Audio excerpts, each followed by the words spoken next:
Bonjour, je peux me joindre à vous? C'est que cette branche est plutôt réservée aux gros oiseaux. Mais j'imagine qu'on peut vous faire une petite place. Vous savez, l'autre jour, j'ai traversé toute la jungle aller-retour en volant. Moi, j'ai volé jusqu'en haut d'une montagne. Bon, c'est rien du tout, ça. Moi, j'ai déjà volé jusque dans un autre pays. Je peux voler aussi haut que l'aigle Chil. Vraiment? Si haut? Prouve-le.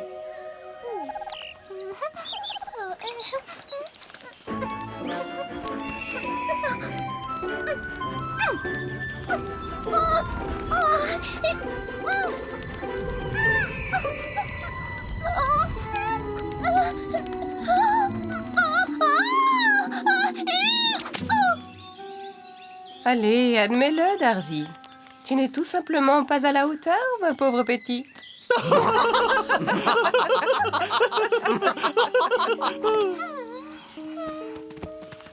Darzy, qu'est-ce qui t'arrive? J'aimerais juste être aussi grande que les autres oiseaux. Je me sens comme un petit macareux moine qui se dandine. Ils passent beaucoup de temps à se promener en marchant au milieu de leur colonie et font à peu près la taille d'un pigeon.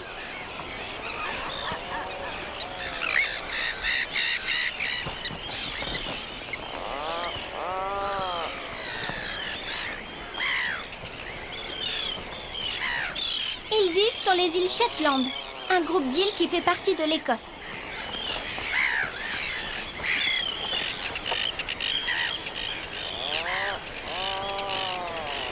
C'est la saison des amours.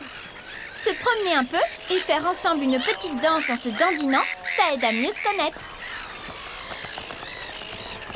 Ce petit frottement de bec est le signe d'une histoire d'amour qui commence, au moins pour l'été.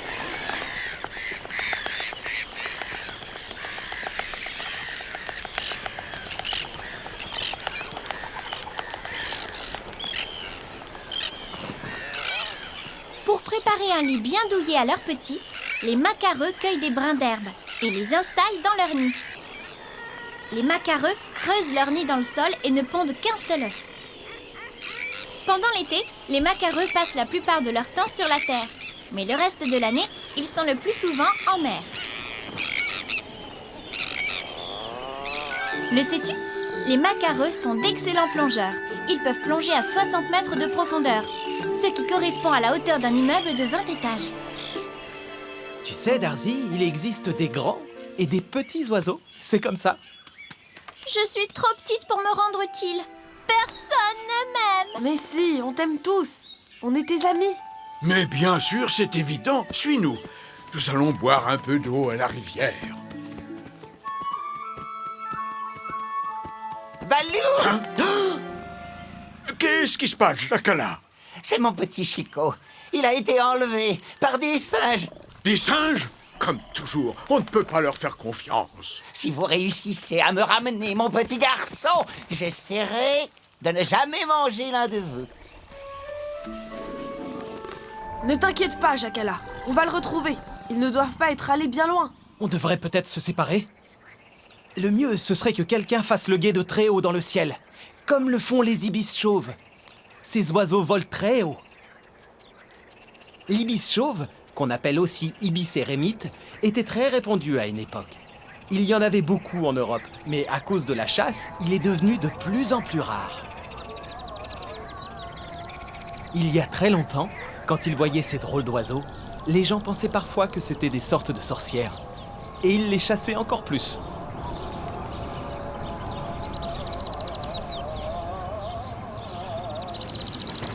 Une des dernières colonies d'ibis se trouve dans le sud-est de la Turquie.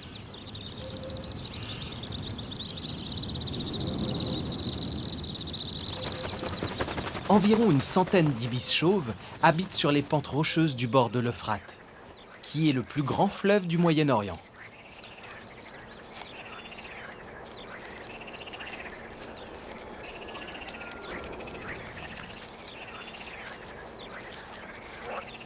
À une époque, des milliers d'ibis chauves vivaient en plein milieu de la ville la plus proche.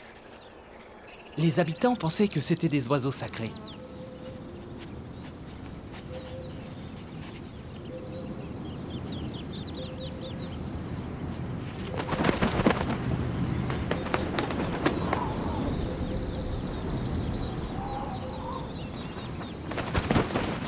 Depuis quelque temps, grâce à ces nids spécialement construits pour eux, il y a beaucoup plus d'ibis qu'avant. Ils se sont très bien adaptés à ce nouvel endroit et y élèvent leurs petits. Même si certains préfèrent continuer à faire leur nid dans les rochers.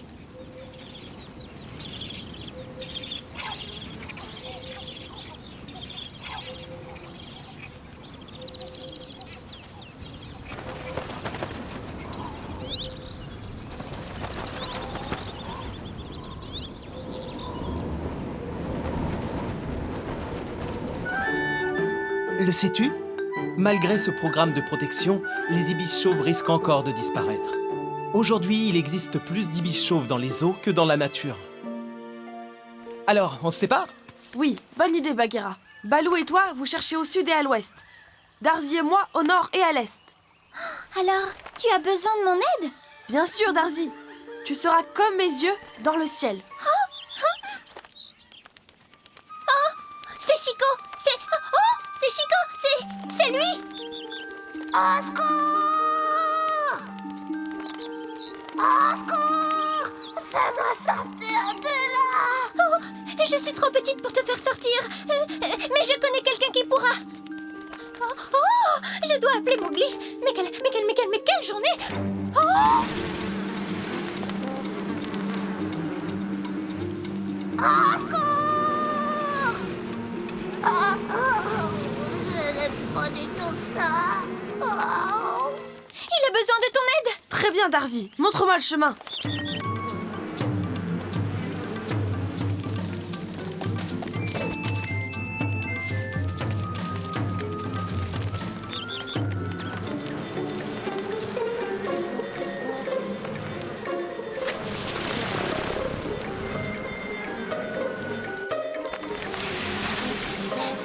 Maintenant, je dois l'Esmer.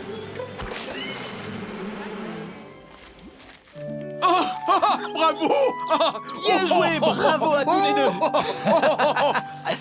Merci, Mowgli. J'ai cru que je ne le reverrais jamais. Ne me remercie pas.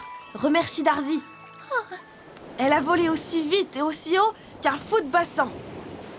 Balou m'a dit qu'à l'est de l'Écosse, l'île Bass Rock abritait plus de 100 000 fous de bassin.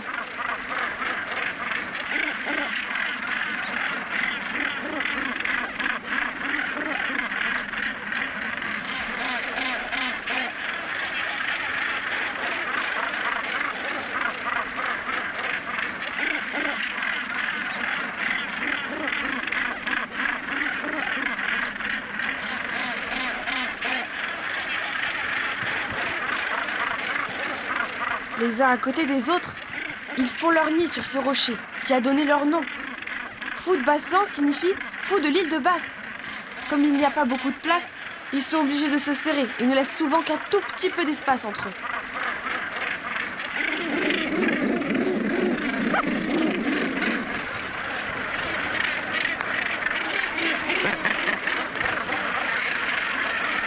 Là, un mâle et une femelle font connaissance sur l'île. Quand un couple de fous de bassin se forme, en général, c'est pour toute la vie. Et ils font toujours leur nid au même endroit.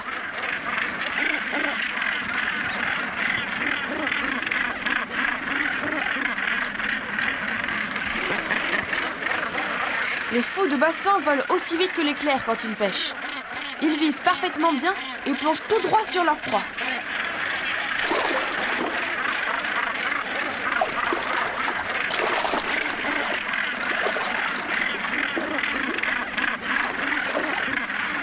Les petits attendent impatiemment que leurs parents leur rapportent leur nourriture. Les fous de bassin ne font qu'un seul petit à la fois et consacrent tout leur temps à s'en occuper.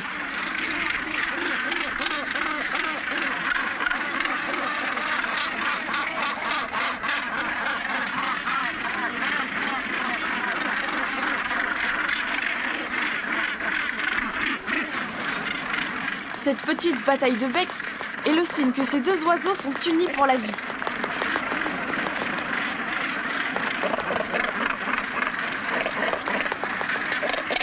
Ce petit a une longue vie qui l'attend. Les fous de bassin peuvent vivre plus de 30 ans.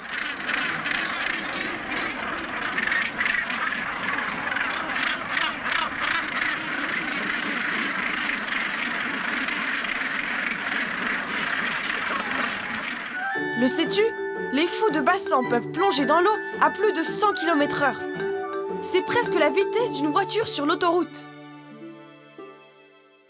Tu as réussi à semer des abeilles? Et tu as plongé dans l'eau du fleuve?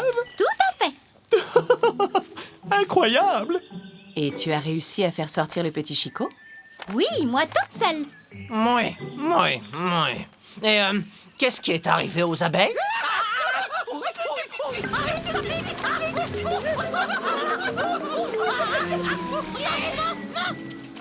Je leur ai trouvé des amis charmants.